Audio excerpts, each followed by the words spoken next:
How important is the SkyTrain to these vision that you're implementing now in terms of shopping centers along SkyTrain? Like how important is being on the SkyTrain in your mind? Yeah, yeah. Like so, again, it's important to recognize the local context. Right? Real estate is not this massive.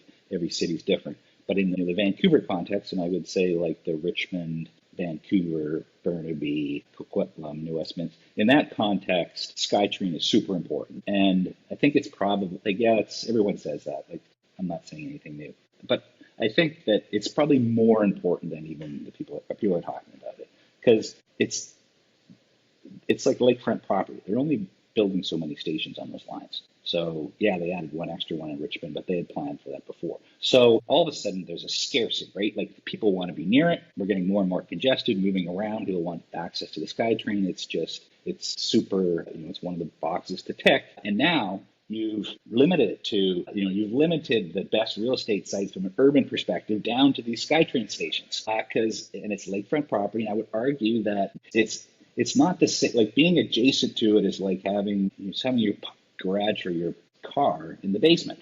Like you wouldn't want to walk 2 blocks to your car, whether it's electric or not, parked 2 or 3 blocks away. It's the same with the SkyTrain. Like it is super important. Um, and then you'll think that it's different than like you talk about transit communities, TOAs. It's different than all other transit, right? If I'm in my car, if I'm walking, I'm on my bike, or I'm on the bus, I can get out wherever I want. So when you talk about location, you talk about the location of the neighborhood. That neighborhood is really good, right? But it doesn't matter if I'm. It doesn't really matter whether I'm 3 or 4 blocks, like 5 blocks. Like that neighborhood is long. It doesn't matter. Before SkyTrain came, if you're in Brentwood or whatever, you could be like I'm in Brentwood. Like great, whether you're a retailer or whatever. If you're a office tenant or a home. I'm in Brentwood. That's a great neighborhood. I want to be in Brentwood. As soon as you put the SkyTrain there, everyone just comes out one door, right? Like now you've pushed everybody. They're coming out that one door.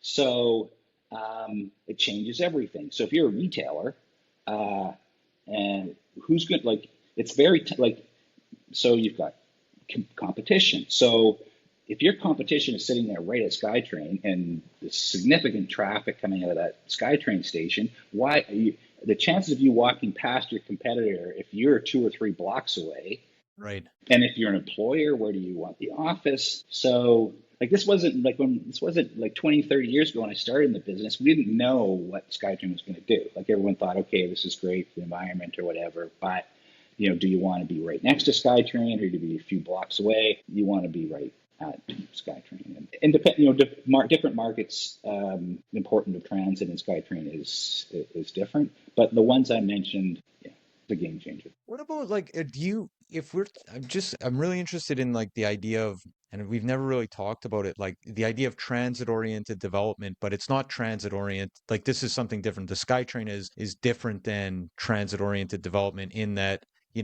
it's not the same. Being next to a SkyTrain is not the same as being next to the bus route, right? It's a very different thing, and I think you just outlined that pretty clearly. I'm wondering if you think, maybe I'll just put it this way, like are all SkyTrain stations created equal from an investment standpoint? Like how are you, I guess, how do you think about those lines? And maybe this is less a question for, a project like the ones Shape's undertaking, and more for somebody out there listening that's thinking of buying like a mom and pop investor thinking about buying a condo. How are you thinking about these lines and about these SkyTrain stations? How are you distinguishing between them and what's important and what's not? Yeah, like obviously I'm biased, but feel free to challenge my thinking or whatever. They're not all created equal. I think the fundamentals are, scarcity of land and population growth. Like if you just pull yourself up to 40,000 feet, if you want to make money in real estate, uh, population growth and supply constraints.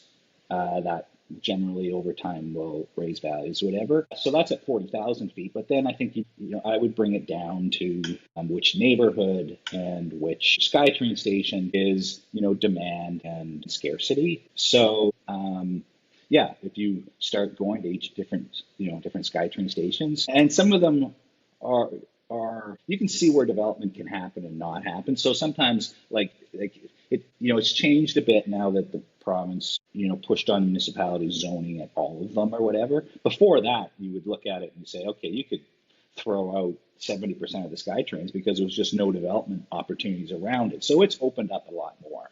And I think, so I think in Vancouver, Richmond, Burnaby, Coquitlam, SkyTrain's super important because it's connecting these town centers and they're, kind of all linear and extending out to UBC along the Broadway line. That all really works well. Like SkyTrain works well when, the urban growth patterns are, they're like linear. So you're connecting these town centers. Like now you can really use it. So I would say the jury's out. SkyTrain is an important piece of the Fraser Valley puzzle, but it plays a bit different role. It's more of a regional rail like thing. Like it gives you access. You'll be able to go from Langley to downtown and like super as an alternative. And if they ever built SkyTrain farther east, like from Coquitlam to Port Coquitlam to Pitt Meadows to Maple Ridge, like it's all linear. So that works really well, right? Surrey and Langley are big squares, and they function. They function different. Like you got Scott Road, you got 120th, you got King George, you've got 152nd, you got 176, you got 200. Like it functions in this square grid. So it's like people aren't moving around in their lives as much with SkyTrain. Like it'll be great convenience, be able to get out of their car, they come downtown or move around, but it'll be interesting to see where how that unfolds compared to some of the ones that I said that have this more linear, this established regional town centers. So that's a long-winded answer to it No, that's depends a little super bit. interesting though. It's so almost the new line in Surrey out to Langley is almost in your mind like regional rail, like another kind of West Coast Express, but probably easier.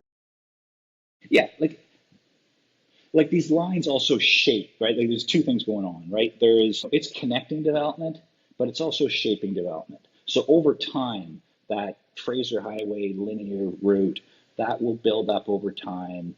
And I think that's all positive. That's all good. But where people's workplaces are, like where recreation is, it's not quite the same. That's all I'm saying. Is you got a Langley Hmm. Event Center here, and you got SkyTrain down at Willowbrook. You got business parks, you got industrial. Like it's just your life out there, I believe, and is a little more dispersed. So lots of growth out there, super interesting opportunities, and lots of opportunities to make money. It just might look a little bit different than Burnaby, Richmond, Coquitlam.